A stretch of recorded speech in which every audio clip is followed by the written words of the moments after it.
नमस्कार मित्रांनो, स्वागत आहे तुमचं आपल्या डिवाइन सोल चॅनलवर।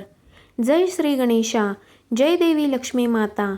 मार्गशीर्ष गुरुवारचा हा पवित्र दिवस घरात सुख समृद्धी, धनधान्य आणि मंगलमय ऊर्जा आणणारा। आज मी माझ्या घरी केलेली पूजा मांडणी आणि पूजा प्रक्रिया तुम्हाला दाखवणार आहे। चला तर सुरुवात करूया भक्तीने, प्रेमाने आणि सकारात्मक ऊर्जेने।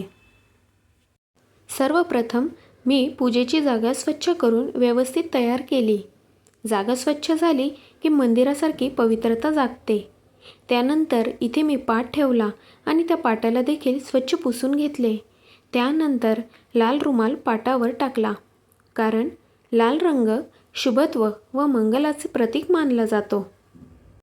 तुमच्याकडे देवीची मूर्ती किंवा फोटो असेल त्याला स्वच्छ पुसून घ्या आणि त्याची स्थापना पाटावर करा। त्यानंतर एक पात्र घेऊन त्यावर गणपती बाप्पा विराजमान करा। गणपती बाप्पाला स्वच्छ पाण्याने आंघोळ घाला। गणपती बाप्पा मोरया असे म्हणत त्यांच्यावर पाणी सोडा। गणपतीवर जल अर्पण केल्यानंतर एका स्वच्छ लाल रुमालाने गणपती बाप्पांना पुसून घ्या। त्यानंतर 2 आंब्याची किंवा नागेलची पानांची स्थापना करा। त्यावर हळद, कुंकू, अक्षता टाका। त्यावर आपल्या गणपती बाप्पांचं आगमन करा। गणपती बाप्पांनाही हळदी, कुंकू आणि अक्षता लावा। गणपती बाप्पांच्या आवडतीचं फूल त्यांना वाहा। त्यानंतर त्यांना मोत्याची किंवा कोणतीही साधी माळ घाला। गणपतीचे प्रथम पूजन झाले की सर्व कार्य सुंदररित्या सिद्ध होते आणि म्हणून नेहमीप्रमाणे देवी पूजेपूर्वी गणेश पूजा केली। देवीचा फोटो आपण आधी स्वच्छ पुसून घेतला होता। आता त्याच्यावर आपण हळदी, कुंकू, अक्षता आणि फुलं व्हायची आहेत। त्यानंतर माळ तयार केली असेल तर माळही त्यांना अर्पण करायची। त्याच्यानंतर माझ्याकडे हे चांदीची दुर्वा होती, ती मी गणपतीला वाहिली। आता मी इथे कळस मांडत आहे, समृद्धी, पवित्रता आणि पूर्णत्वाचं प्रतीक। कळसासाठी खाली तांदूळ ठेवला, तांब्यात पाणी भरलं आणि त्यात हळद, कुंकू, अक्षता आणि 1 रुपया आणि 5 पानं टाकली। त्यावर नारळ ठेवून कळस स्थापन केले। हे लक्ष्मीचं आगमन आणि सुख समृद्धीचं चिन्ह मानलं जातं। हळद, कुंकू आणि फुलांनी कळसाला वंदन करून पूजा अधिक मंगल केली।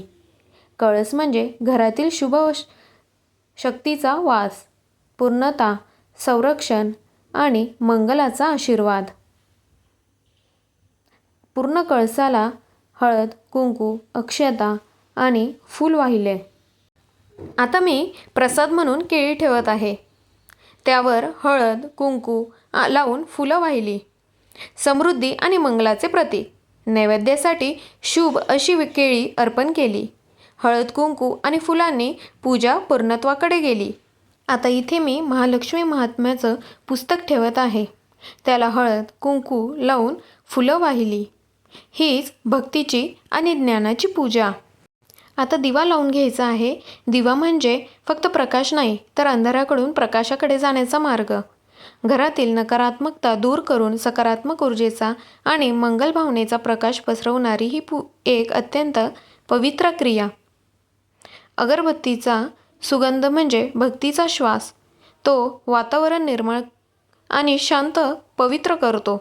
या सुगंधाबरोबर आपली प्रार्थना हळूहळू देवापर्यंत पोहोचते। आता सर्वात महत्त्वाचं म्हणजे रांगोळी। रांगोळी म्हणजे रंगांनी सजवलेली भक्ती, देवी देवतांचे स्वागत करण्याचा आनंद आणि शुभतेचं प्रतीक असलेला हा पवित्र अलंकार। घरात देवीचं आगमन होतं तेव्हा दारात आणि पूजेपुढे रांगोळी काढण्याची परंपरा आपल्या संस्कृतीत अगदी प्राचीन काळापासून चालत आली आहे। रांगोळीचे प्रत्येक रंग प्रेम, श्रद्धा, सौंदर्य आणि सकारात्मक ऊर्जेचे प्रतीक आहेत। रांगोळी म्हणजे देवीचे पाय घरात स्वागताने उतरावेत अशी मनोभावे केलेली प्रार्थना। ही रांगोळी आपल्या जीवनात रंग, आनंद आणि भरभराट घेऊन येवो। रांगोळी घरात सकारात्मक ऊर्जा पसरवते. कोपऱ्या कोपऱ्यात आनंदाची किरणं चमकू लागतात. प्रत्येक रेषा ही श्रद्धेने काढलेली आणि प्रत्येक रंग हा देवीप्रमाणे भरलेला. रंगांनी सजवलेली भक्ती देवीचं स्वागत रांगोळीने. रंग, भक्ती आणि आनंदाचा संगम. मनापासून काढलेली भक्तीची रांगोळी. रंगांच्या या सुंदर रांगोळीसोबत देवी लक्ष्मी आमच्या घरात सुख, शांतता आणि भरभराट घेऊन येवो अशी माझी प्रार्थना. दिवा आणि अगरबत्तीचा सुगंध वातावरण पवित्र करतो. यातून प्रार्थनेची ऊर्जा देवापर्यंत पोहोचते आणि मन प्रसन्न होतं. दिवा लावताना मनातील सर्व नकारात्मकता दूर हो आणि अगरबत्तीच्या सुगंधासोबत शांती, प्रेम आणि आनंद घरभर पसरू दे. त्यानंतर मी दूध, साखर आणि तुळशीचे पानं मनातील प्रेम, गोड भावना आणि पवित्रतेचा संगम म्हणून देवीला अर्पण केले आहे. मित्रांनो, आजची मार्गशीर्ष गुरुवारची पूजा मनोभावे पूर्ण झाली. गणपती बाप्पाचे प्रथम पूजन, देवीची स्थापना, कळस, रांगोळी, नैवेद्य आणि दिव्यांचा प्रकाश या सर्वातून घरात सकारात्मक ऊर्जा, आनंद आणि समृद्धीचा सुंदर प्रसाद मिळाला. देवी महालक्ष्मी आपल्या प्रत्येकाच्या जीवनात सुख, शांतता, आरोग्य आणि भरभराट अखंड ठेव अशा मनापासूनच्या प्रार्थनेने ही पूजा पूर्ण करते. हा व्हिडिओ तुम्हाला आवडला असेल तर लाईक, शेअर आणि सबस्क्राईब करायला विसरू नका आणि कमेंटमध्ये सांगा तुम्ही मार्गशीर्ष गुरुवार कसा साजरा करता. जय श्री महालक्ष्मी माता, जय श्री गणेशा.